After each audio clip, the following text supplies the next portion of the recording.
الحمد لله رب العالمين والصلاة والسلام على أشرف الأنبياء والمرسلين نبينا محمد وعلى آله وصحبه أجمعين.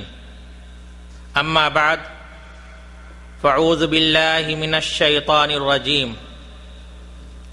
وما ينطق عن الهوى إن هو إلا وحي يوحى. وقال تعالى في موضع آخر: فليحذر الذين يخالفون عن أمره أن تصيبهم فتنة أو يصيبهم عذاب أليم.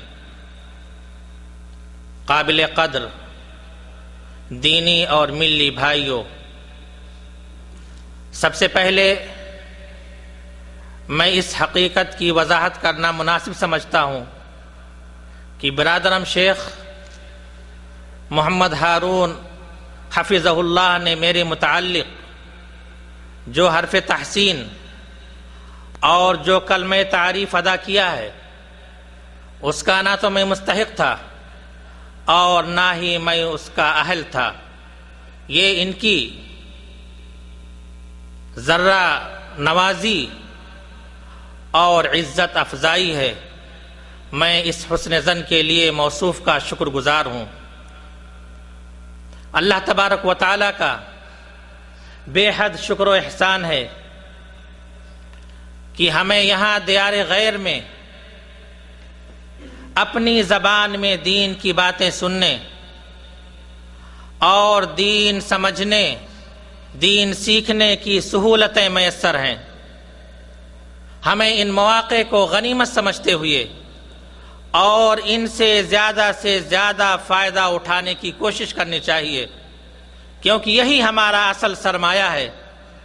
ہم اور آپ اپنی دنیا کو بہتر بنانے کے لیے کس قدر محنت کرتے ہیں. سخت سردی، تیز دھوپ میں گھنٹوں مشقت کرتے ہیں، لوگوں کی باتیں برداشت کرتے ہیں، جبکہ ہمیں یہ معلوم ہے کہ دنیا کی یہ زندگی چند روزہ ہے، اس کی تمام نعمتیں زائل ہو جانے والی ہیں. لیکن آخرت کی زندگی جو ہمیشہ ہمیش کی زندگی ہے، جس کی کامیابی اصل کامیابی ہے، اس کے بنانے، اس کے سنوارنے کے لیے ہمارے دل میں ذرا بھی فکر پیدا نہیں ہوتی. ہمارے بہت سے بھائی ہیں جو اس کے لیے ذرا بھی وقت دینے کے لیے تیار نہیں. میرے بھائیوں، یہ وقت اللہ تبارک و تعالیٰ کی عظیم نعمت ہے. اس کی شکر گزاری کا بہترین طریقہ یہ ہے کہ ہم اسے اللہ تبارک و تعالیٰ کی عبادت، اس کی اطاعت، ذکر و اذکار، قرآن پڑھنے پڑھانے، دین سیکھنے سکھانے، اللہ تبارک و تعالیٰ کی رضا اور خوشنودی کے کاموں میں اور ایسے کاموں میں خرچ کریں جو ہماری دنیا اور ہماری آخرت دونوں جس سے سنورتی ہو. لیکن انتہائی افسوس کے ساتھ کہنا پڑتا ہے کہ ہمارے بہت سے بھائی اپنے وقت فضول اور لایانی کاموں میں خرچ کرتے ہیں اور رسول اللہ صلی اللہ علیہ وسلم کے حدیث کے مصداق بنتے ہیں. اللہ کے رسول صلی اللہ علیہ وسلم نے فرمایا: نعمتان مغبون فیہما کثیر من الناس. اللہ تبارک و تعالیٰ نے اپنے بندوں کو دو ایسی نعمتیں عطا کی ہیں کہ جن میں بہت سے لوگ دھوکے کا شکار ہیں. ان کی قدر نہ کر کے، ان سے فائدہ نہ اٹھا کر کے خسارہ اور نقصان اٹھا رہے ہیں. الصحت والفراغ، صحت و تندرستی اور فرصت. اللہ کے رسول صلی اللہ علیہ وسلم کی زبان سے جو بات نکلی ہوئی ہے، یہ ہم پر پوری طرح صادق آتی ہے. ہمیں وقت کی اہمیت کا ذرا بھی احساس نہیں. ایک مومن کے لیے وقت کی کیا قدر و قیمت ہے اور اس کے صحیح استعمال نہ ہونے پر کس قدر پچھتاوا ہوتا ہے. ایک بزرگ کا قول امام رازی نے نقل کیا ہے. وہ فرماتے ہیں کہ میں نے سورہ عصر، جس میں یہ فرمایا گیا ان الانسان لفی خسر، بے شک تمام انسان خسارے اور گھاٹے میں ہیں، میں نے اس کا مطلب ایک برف بیچنے والے سے سمجھا جو بازار میں آواز لگا رہا تھا کہ اس شخص پر رحم کرو جس کا سرمایہ پگھلا جا رہا ہے، اس لیے کہ مومن کو جو وقت دیا گیا ہے، جو عمل کی مہلت دی گئی ہے، وہ برف کے پگھلنے کی طرح تیزی سے پگھل رہی ہے۔ اگر اس کو ضائع کر دیا جائے یا غیر مفید کاموں میں خرچ کر دیا جائے تو یہی انسان کا خسارہ ہے۔ جس طرح سے برف بیچنے والا اپنا برف بیچ کر کے اگر اس کی قیمت حاصل نہ کر لے تو اس کا سرمایہ ڈوب جائے گا اور اس کا خسارہ ہی خسارہ ہوگا، اسی طرح اگر مومن اپنے وقت کو مفید کاموں میں خرچ نہ کرے، ایسے کاموں میں خرچ نہ کرے جو اس کو دنیا اور آخرت میں فائدہ دیں، تو اس کا خسارہ ہی خسارہ ہوگا۔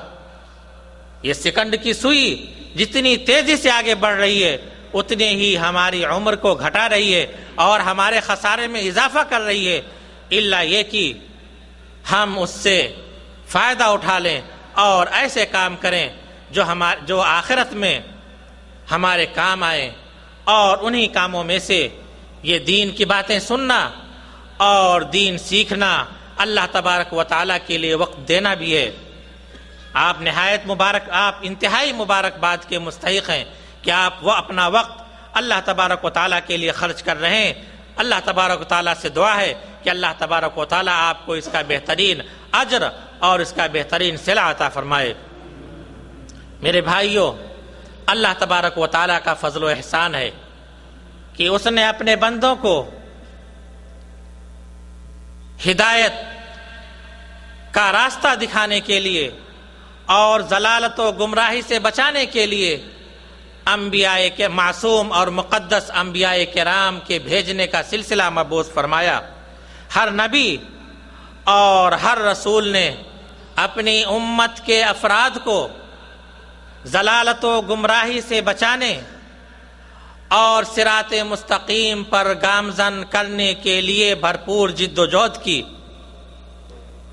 وہ افراد اور وہ اشخاص انتہائی خوش نصیب ثابت ہوئے جنہوں نے اپنے رسول کی دعوت کو قبول کی اور اپنے رسول کے بتائے ہوئے طریقوں کے مطابق زندگی گزاری۔ اللہ تبارک و تعالیٰ نے اپنے ان مقدس رسولوں کے ذریعے انسانیت کی فلاح و بہبودی کے تمام راستوں سے خبردار کر دیا۔ نبی آخر الزماں حضرت محمد صلی اللہ علیہ وسلم کو مخاطب کر کے اللہ تبارک و تعالیٰ فرما رہا ہے، یا ایھا الرسول بلغ ما انزل الیک من ربک وان لم تفعل فما بلغت رسالتہ۔ اے رسول پاک، آپ کے اوپر جو احکام ہماری طرف سے نازل کیے جا رہے ہیں آپ ان کو پورا ہمارے بندوں تک پہنچا دیجئے۔